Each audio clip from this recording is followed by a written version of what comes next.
And the best album of 2024 is...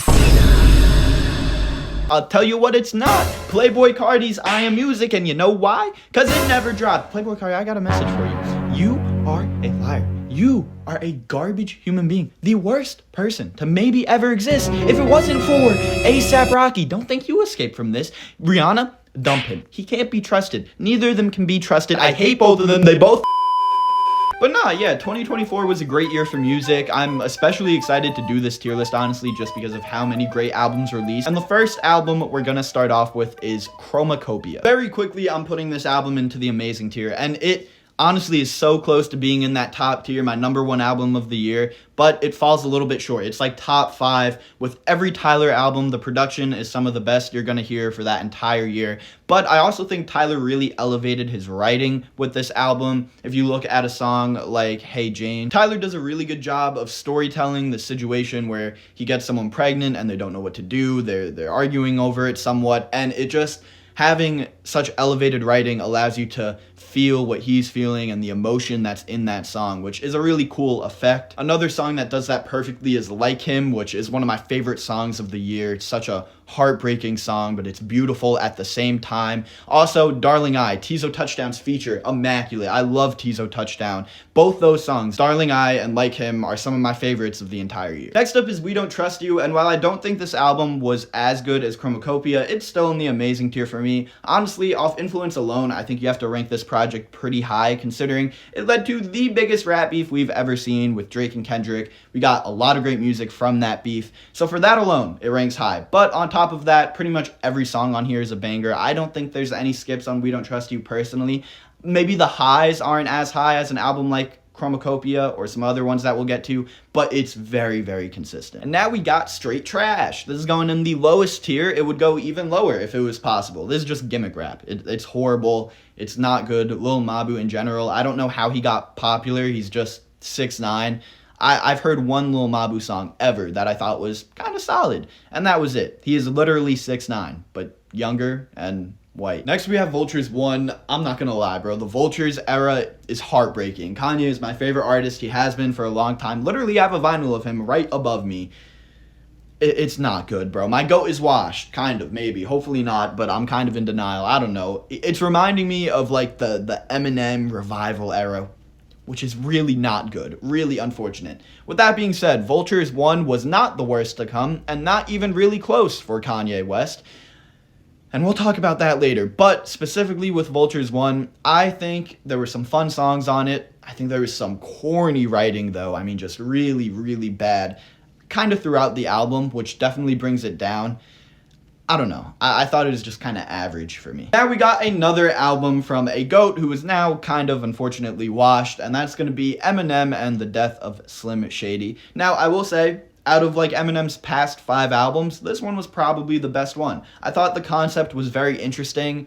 Don't think he necessarily delivered it in the best way, but it was a cool idea and very similar to Vultures. There were some fun songs on it. Fuel is amazing, that JID feature. Whew. But he's clearly not what he once was. This is not on par with any of Eminem's earlier projects. Might Delete Later. This is a good album. I think it definitely got overhated because of the whole 7-minute drill situation. And I mean, some of that's fair. 7-minute drill was bad. It was not a good diss track, and then he apologized. Very, very whack, very not good. But with that being said, you can't ignore other songs on here that were genuinely great. Trey the Truth in Ibiza, I think is how you pronounce it. That's one of my favorite songs of the year. J. Cole's clearly not washed like some people were saying. Washed is Eminem. Washed is Kanye right now. J. Cole is far from that. This album isn't as memorable as something like The Off Season, which would have probably went in that amazing tier, but there's still high quality rapping performances. It's a good album. Next is I Laid Down My Life For You by Jpegmafia. And like every Peggy album, this album is great. He is so consistent. He's right there with like the Denzel Currys of this world, the Vince Staples. They just never release a bad album. I Lay Down My Life For You obviously is gonna have that unique, refreshing production that always hits, but I really appreciate that JPEG got a little bit more personal with the writing, a little bit softer on certain songs. Usually he's more aggressive, crazy sounds all over the place. There are some softer songs on here, which I appreciated, either on or off the drugs. is one of my favorite songs of this decade. I have been listening to that ever since it came out. This is a fantastic album, and it's in the amazing tier. Mixtape Pluto, I think people are going to disagree with me on the most, and maybe this was harsh, but I'm putting it in the bad category. It could be from fatigue of just having too many Future songs and projects this year, but this album is the definition of came and went. I listened to this once and never wanted to hear it again. It was just boring background music that had no substance at all to me. Of course, you also have Plutoski. Whatever, that's just one song. It's ridiculous, it's stupid, but like, whatever, that's just one song. But this entire album was just bland. Really bland for me. Vultures 2, I made a whole video, long form video, which I barely make these, on why Vultures 2 was just horrible and atrocious and barely even reviewable. I don't even want to talk about it right now because genuinely it makes me upset. He's my favorite artist, and like that is unforgivable to release an unfinished project. And if he continues to do that, I do want him to retire. Save your legacy. Don't give us that. No one wants that. I really don't even want to talk about it more. It just angers me and upsets me. I'm putting it in trash tier. But time to get happier, because Blue Lips at one point was my favorite album of the year. It was an early, amazing album that we got some of the best rapping performances, some of the best production. There were some great beat switches here. Schoolboy Q got very personal with his writing on songs like Blue Slides. It's very replayable. Honestly, it checks all the boxes. It's an easy, amazing album. Eternal to Take Two is trash. It's literally a cash grab. There's no reason for this to be a sequel to Eternal to Take. It sounds nothing like it, doesn't really have similar themes. It really just seems like he was like, all right, let me make a bunch of meh trash music and then put Eternal to Take Two as the title to make more money. That's annoying. That's not right. And yeah, Uzi's really getting into that point where you could say he's falling off. It's not good. GNX is going in amazing. It's so close to being my favorite album of the year, but it's not quite there. Easily top 5 though. Talking about the versatility, you got great melodic singing tracks like Gloria, like Luther. Then you got just pure rapping performances like Reincarnated, which I think is one of the best rap songs of the decade. You got the Tupac sample. It makes it have this kind of nostalgic 90s feel. It really sounds like a Tupac song. Then you got the West Coast bangers like TV Off, like Squabble Up. I mean, there's so much versatility on this song. You could go to something more emotional, go to something more if you're just like partying and dancing. It's super replayable, and there's a lot of substance in this album at the same time. I mean, I love the confidence on this album. Man at the Garden, he's just talking his shit for like 4 minutes straight or 5 minutes, however long that song is. The storytelling is beautiful. Gloria, I know I already mentioned it, but beautiful storytelling. The features are great. You got the 2 SZA features, and then a bunch of features from like kind of no names, but they performed really well. I could go on and on about why this album was amazing. Y2K is trash. Reasons why: this album is full of literal copy and paste songs that she's been making for the past year. If anything, she's actually regressed because now she's making songs about poo. Alligator Bites Never Heal is an amazing album as well. This is a project that really got me excited for Doechii and her career. I didn't know who she was before this album, and I mean, I'm going to talk about versatility again. She can sing on songs like Slide. You can see that she can rap. But even when you get into specifically rapping or singing, she's even more versatile. Her range, her vocal range is ridiculous. She can hit the highest of notes, but also get really low. She reminds me of Kendrick as well when it comes to her rapping, in the sense that she has all these different rap voices she could go to. You know, so some are more subdued, some are more aggressive, some are higher in tone, some are lower in tone, all sorts of different rap voices, and that just makes the music never get old. It's just constantly new and refreshing. Her writing is also really strong throughout this project as well. You could tell she cares about her lyrics and really puts effort into them, whether that be through, you know, a clever bar or a double entendre storytelling, whatever it might be.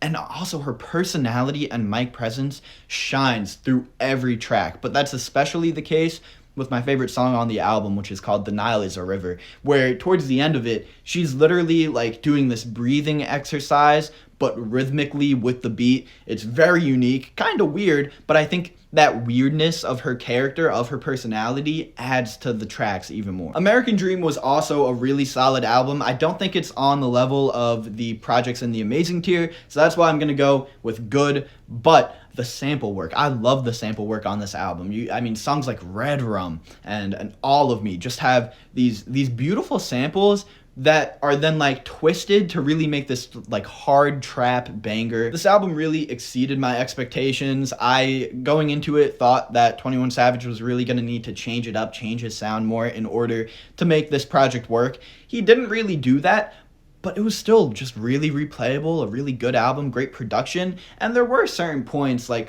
the last track of this project where he did, get a bit more mature with his writing, which I appreciated. We Still Don't Trust You was gonna go an average. There were some good songs that I got out of it, but it was severely bloated. Like half the track list could have probably been cut, and that would have made it a much better album. I mean, I also just think we didn't even need this project. I thought We Don't Trust You was enough, and they could have ended it there, but the rapping performances on this project were good. It was just the more melodic cuts where it kind of got into like that Hendrix Future style bag where I didn't really like it. All Is Yellow, a lot of people hated on. I don't think it was that bad. I kind of do understand it because like this did not feel like an album at all. The curation in terms of like making it actually feel like a solo cohesive project, like nah, it feels like a playlist.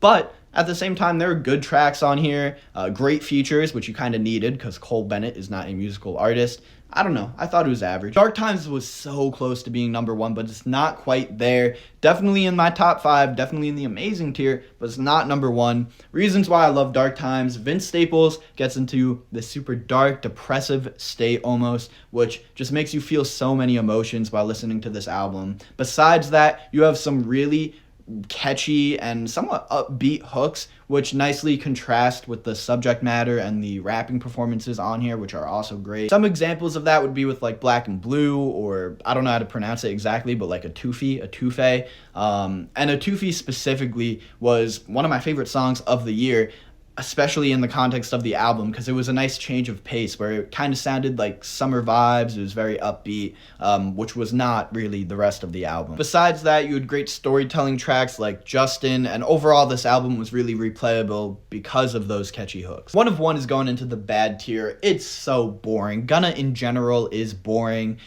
I don't remember a song from this album. I listened to it once and then decided, well, that's background music, and then never listened to it again because it doesn't have any substance. Insano is also going into the bad tier. It's an insanely boring album with so much filler, bad lyrics. Also, one of the worst songs I've ever heard. Like, genuinely. Willis, I don't know how he would ever decide to release that. 2093 I thought was a good album. Yeat really tried to, expand the sound a little bit more of that rage rap, kind of what Cardi created scene.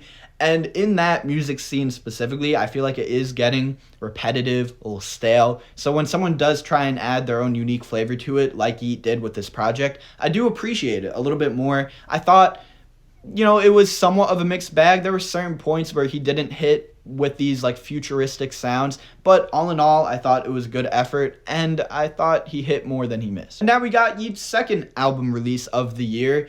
This one, he was kind of reverting back to an older sound, which I didn't necessarily want from his career, especially after he released such a, different sounding album for him. With that being said, I don't think it was that bad. I'm going to put it in average. There were some songs on here that I was like, oh, that's pretty good. It just was a regression. Heartstone Psycho, I really love the production. I love the rock kind of elements and sounds that were infused into these rap songs. Bandit, one of my favorite songs of the year. And in general, this album was really replayable. I don't think the highs were as high as the amazing tier albums, so I'm going to go good. Kings of the Mischievous South Volume 2 is going in amazing. I love the features on this album. It was stacked. You had that Mexican OT, who I'm not even that big into, but he had a great feature on here. Tia Corinne, I think is how you pronounce her name, on Hot One was great. She has a very unique voice. And A$AP Rocky delivered one of my favorite features in a long time from him. Bando Stone in the New World is a tricky one because what's good about it also kind of hinders it. It's a double-edged sword. In the sense that this album, he experimented a lot. There are so many different sounds and genres, straight up genres. I mean, rock is on here, rap is on here, R&B, techno, all sorts of different stuff.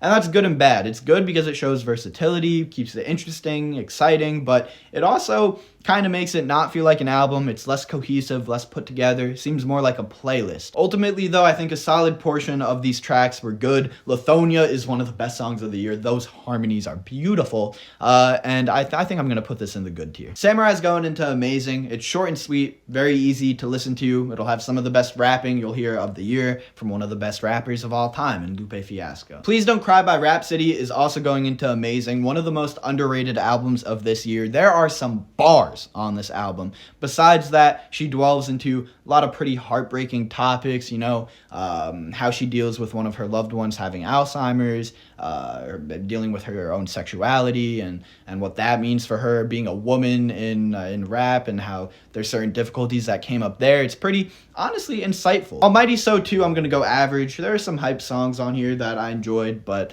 overall it wasn't anything crazy, and it's obviously nowhere near Chief Keef's peak, but I didn't expect that at all. Next up is Lone Borealis by Doechii. A lot of you probably don't know who that is or what that album is. And if you don't, I urge you guys to listen to him. He is this new artist that I just discovered this year. He's not too popular, but he's very reminiscent of like Odd Future. He sounds a lot like Tyler, the Creator, in his vocal effects and how he raps, what he raps about. The production is very similar. And that's ultimately a good thing, because Tyler is great. So if you sound like him, you're probably going to be pretty good too. There's so much personality in this album that comes out of the writing, the concept of this album. And like, really, if you like Tyler, the Creator, please listen to this album. But finally, we are here. My #1 album of the year, ahead of everything else, atop of this tier list, is going to be Scrapyard by Quadeca. This album is so experimental. You have rap, you have rock, you have R&B, all fused together to make one great album. Oftentimes there's a lot of distortion, which really adds to that sort of grimy mood and effect. A lot of these lyrics are very deep and very sad, and when you pair those lyrics with these soundscapes, it really creates this one cohesive project, while also still showing tons of versatility. The vocal effects, the background vocals, the harmonies that Quadeca uses all add that much more depth to each song and just allow for this really unique and refreshing project that you likely won't hear anywhere else. It was an experience. And that is my entire tier list for 2024. Hopefully 2025 is even better.